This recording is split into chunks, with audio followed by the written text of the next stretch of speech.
Alors, ça c'est la patience des saints. Et j'entendis une voix du ciel, allons reculer, j'entendis une voix du ciel donc qui me disait, écrit, heureux dès à présent les morts qui meurent dans le Seigneur. Oui, dit l'Esprit, car il se repose. Quelle différence, n'est-ce pas? Physiquement sur la terre, on est éprouvé, mais après la mort, c'est le repos. Et nos œuvres et leurs œuvres les suivent. Il y a le repos et les récompenses. On est sauvé par la grâce. Par l'aide du Seigneur, on est fidèle. Et il y a des couronnes de vie et des récompenses pour avoir été fidèle au Seigneur. Mais les autres, ils pensent avoir une délivrance présentement sur la terre ou un peu de plaisir peut-être, mais il y a des conséquences et des comptes à rendre à Dieu pour l'éternité. Continuons, on va terminer bientôt. Je regardais encore et voici, il y avait une nuée blanche. Et sur la nuée, quelqu'un assis qui ressemblait au Fils de l'homme. Probablement Jésus. Jésus est appelé le Fils de l'homme souvent dans les évangiles. Il avait sur sa tête justement une couronne d'or et en sa main une faux tranchante, un outil comme avec un manche et c'est comme une lame au bout et c'est pour couper le blé à la base, là, pour la base de la tige de blé, tu veux couper le blé et recueillir. Donc, un autre ange, verset 15, sortit du temple criant d'une voix forte à celui qui était assis sur la nuée, le Fils de l'homme, « Jette ta faux et moissonne, car le temps de moissonner est venu, parce que la moisson de la terre, elle est mûre. » C'est le temps de moissonner, c'est le temps de récolter, c'est mûr, c'est prêt, c'est le temps pour le jugement de Dieu. Alors, celui qui était assis sur la nuée jeta sa faux sur la terre, et la terre, elle fut moissonnée. Il y a une autre mention, un autre ange sortit du temple qui était dans le ciel, ayant aussi une faux tranchante.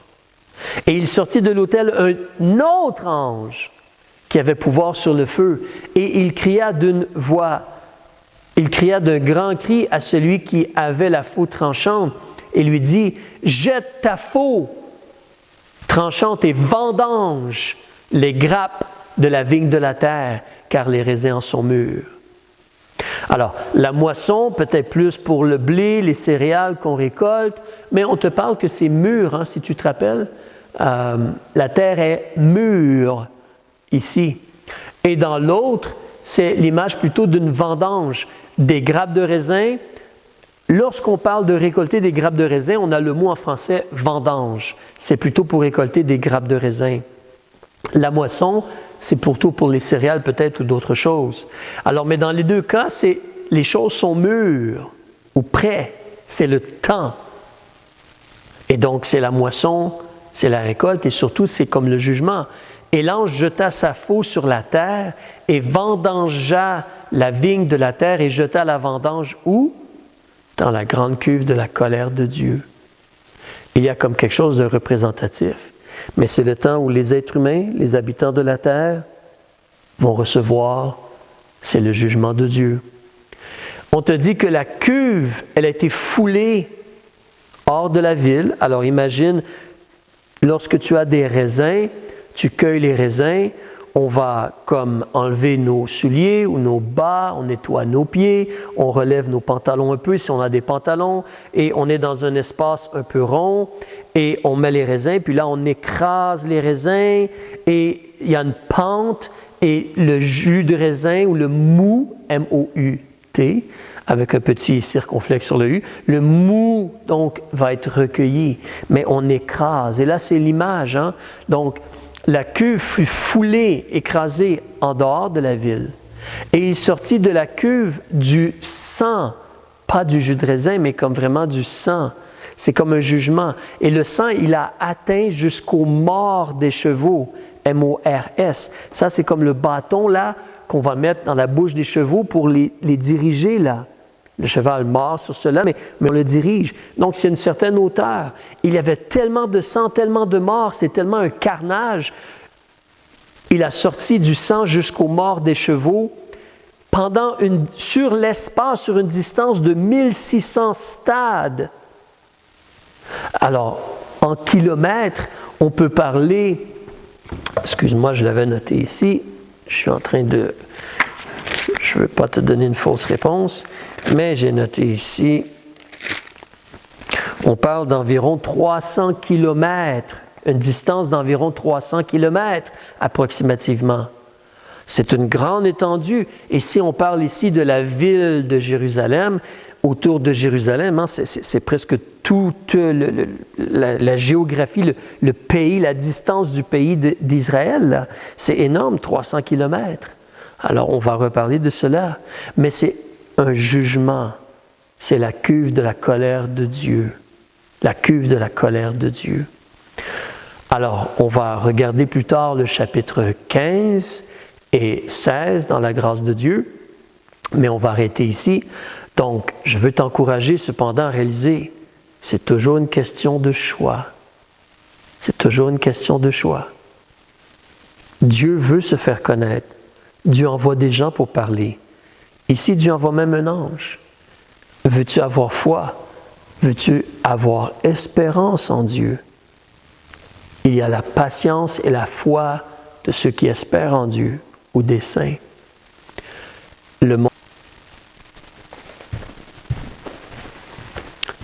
Bonjour, nous revoilà. Leçon 21 maintenant. Nous allons regarder ensemble le chapitre 15 et une partie du chapitre 16. On va prier avant. Père, instruis-nous par ta parole. Vraiment, touche nos cœurs et aide-nous à te reconnaître, à être avertis, à comprendre ce qu'on lit, à réaliser nos choix, notre foi, le fait que notre Dieu est un Dieu juste. On a des comptes à rendre à notre Créateur, mais il récompense aussi. Père, aide-moi par ton esprit pour bien enseigner et aide les gens pour écouter, comprendre et être aidés.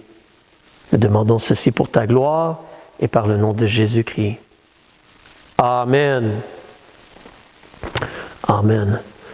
Alors, nous commençons. Donc, je vais retourner simplement ici. Donc, si tu te rappelles, plus tôt, auparavant, on a terminé au chapitre 14, on parlait du jugement, la cuve elle est foulée hors de la ville, probablement Jérusalem. Il y a tellement de sang, c'est tellement un gros carnage que le sang va jusqu'aux morts des chevaux, à la hauteur de la bouche ou de la gueule des chevaux. Et ça, c'est sur l'espace de 1600 stades, environ 300 kilomètres. Mais c'est vraiment un jugement de Dieu. Donc, tu te rappelles, on est dans la situation où c'est la période de 7 ans. La première période de 3 000 est passée, Satan a été précipité sur la terre. Il y a maintenant une triade satanique qui agit. C'est la grande affliction mentionnée en Matthieu chapitre 24, Marc chapitre 13. C'est une période qui va durer 3 ans et demi. Et donc, le dragon donne sa puissance à la bête, l'Antichrist, et il y a aussi le faux prophète, la seconde bête, qui fait des prodiges et des miracles.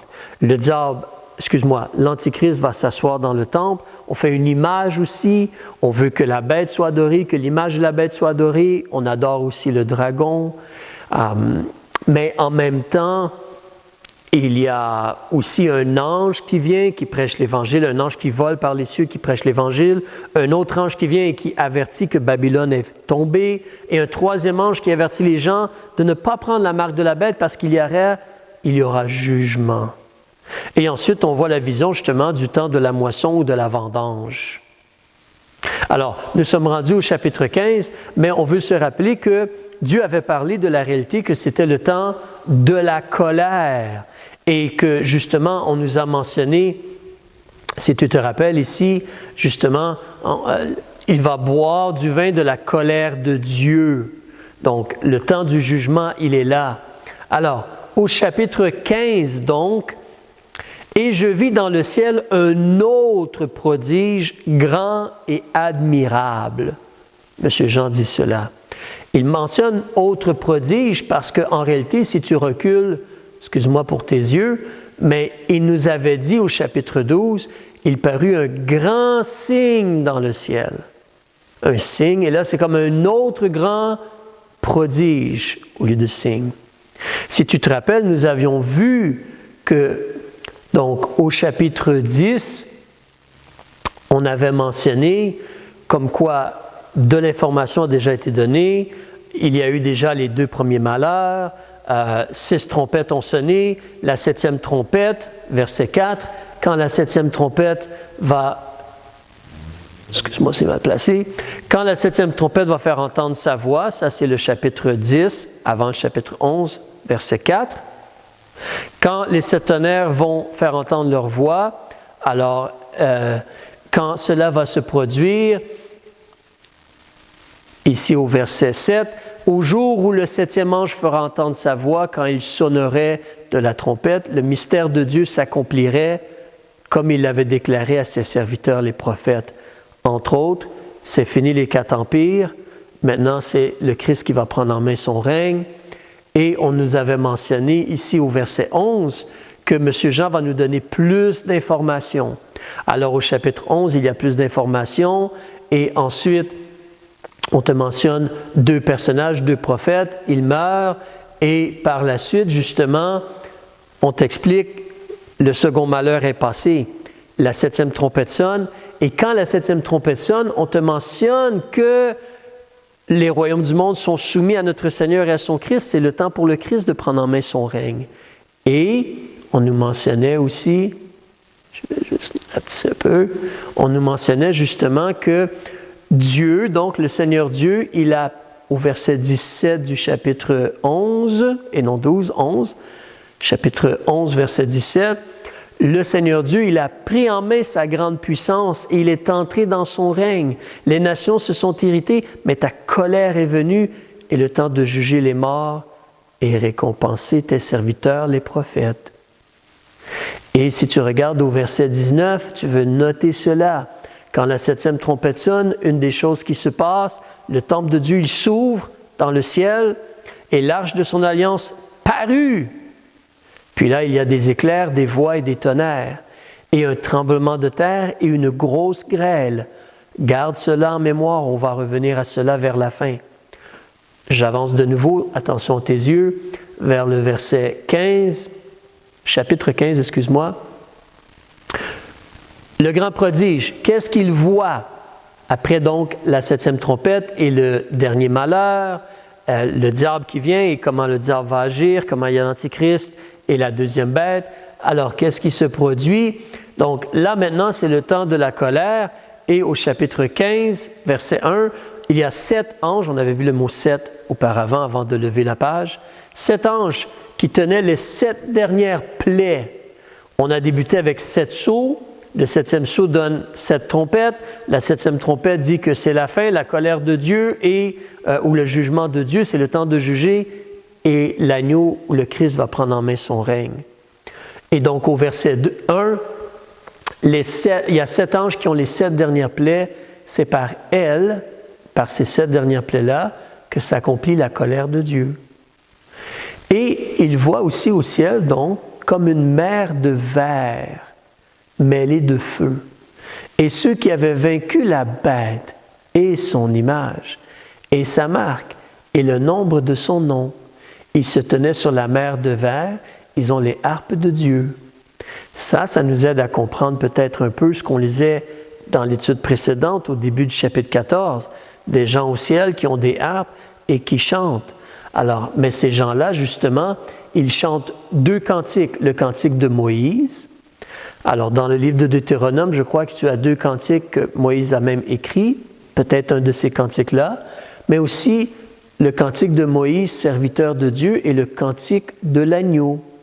C'est là que c'est à se demander si c'est la même chose que ce qu'on voyait, nous, ici, quand on te dit qu'il y a des gens, ce sont des joueurs de harpe, puis ils chantent un cantique nouveau devant le trône. C'est peut-être ces gens-là, donc, au chapitre 15, qui chantent en réalité. Voilà, ici, oui, désolé. Donc, il y a des gens, et tu te rappelles, si on ne prend pas la marque de la bête, on est tué. Mais ces gens-là, ils ont vaincu par la foi, par la patience. Oui, ils sont morts, ils sont au ciel, mais ils sont avec Dieu. Et ils sont en train de chanter et de se réjouir. Et qu'est-ce qu'ils chantent ou qu'est-ce qu'ils mentionnent? Tes œuvres sont grandes et admirables. Verset 3 du chapitre 15.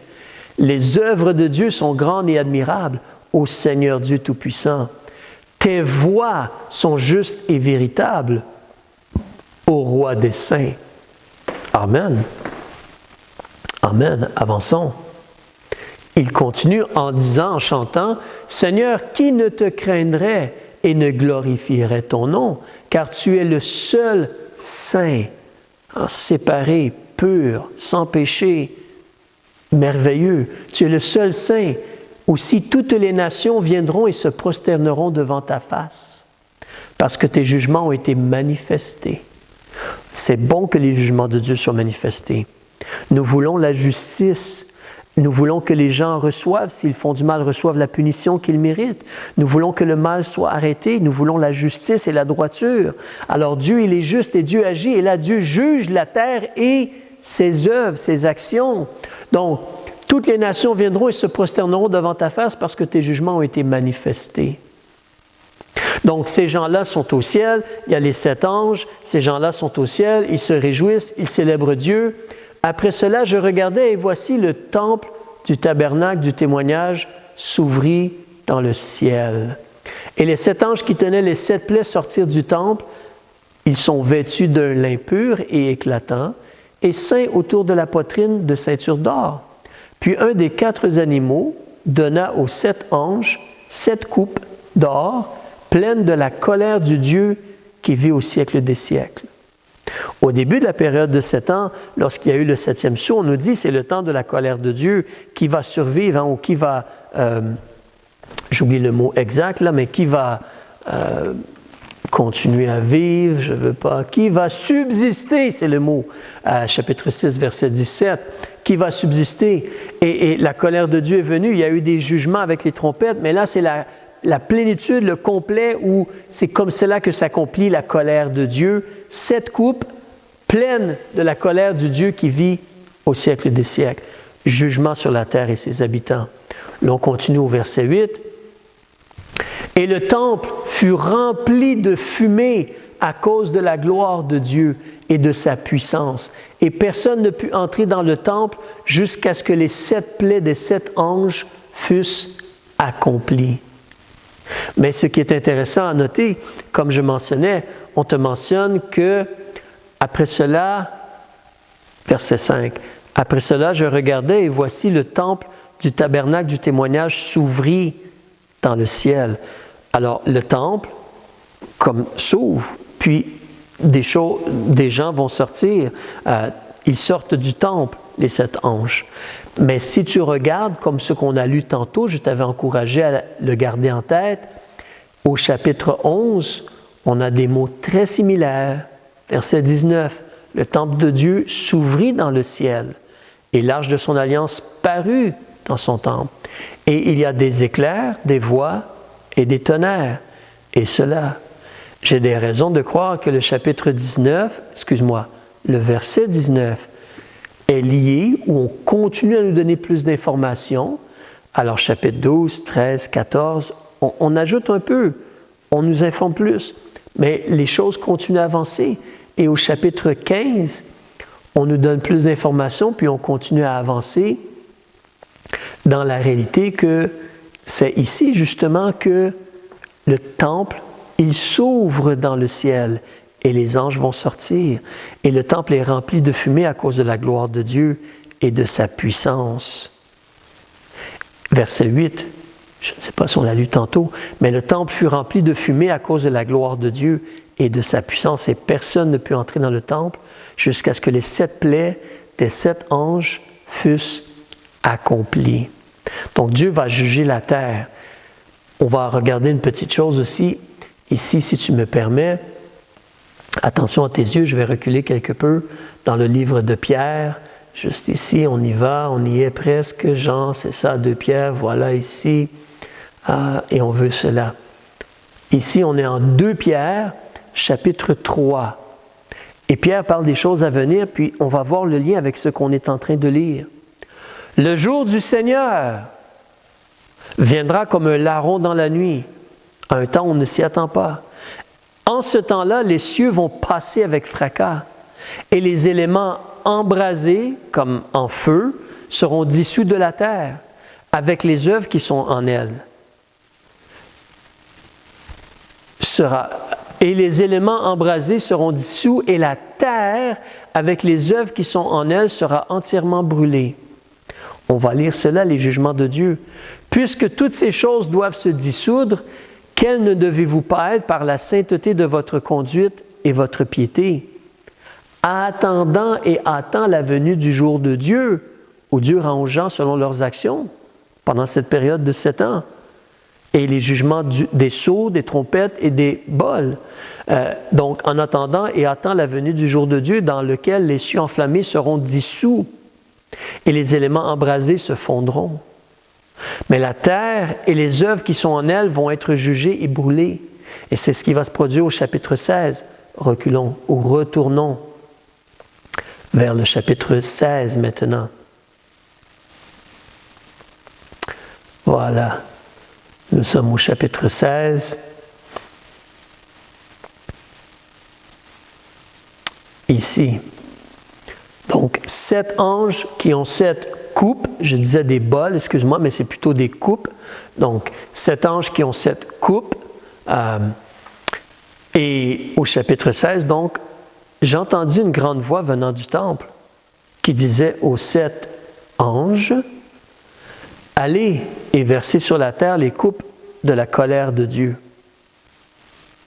Et le premier ange s'en alla et versa sa coupe sur la terre. Et les hommes qui avaient la marque de la bête et ceux qui adoraient son image, ceux qui n'ont pas pris la marque et qui ne l'ont pas adoré sont au ciel et chantent et se réjouissent. Mais là, le jugement tombe sur la terre. Sur la terre, c'est ceux qui ont pris la marque de la bête et qui adorent son image. Et ces gens-là sont frappés d'un ulcère malin et dangereux. Oh. Verset 3. Le second ange versa sa coupe dans la mer, qui devint comme le sang de mort, et tout ce qui avait vie dans la mer mourut. Tu te rappelles, lors de l'une des premières les trompettes, au début, c'était 1/3 de la terre et 1/3 de ce qui vivait, 1/3 de la mer et 1/3 de ce qui vivait dans la mer. On voit cela au chapitre 8.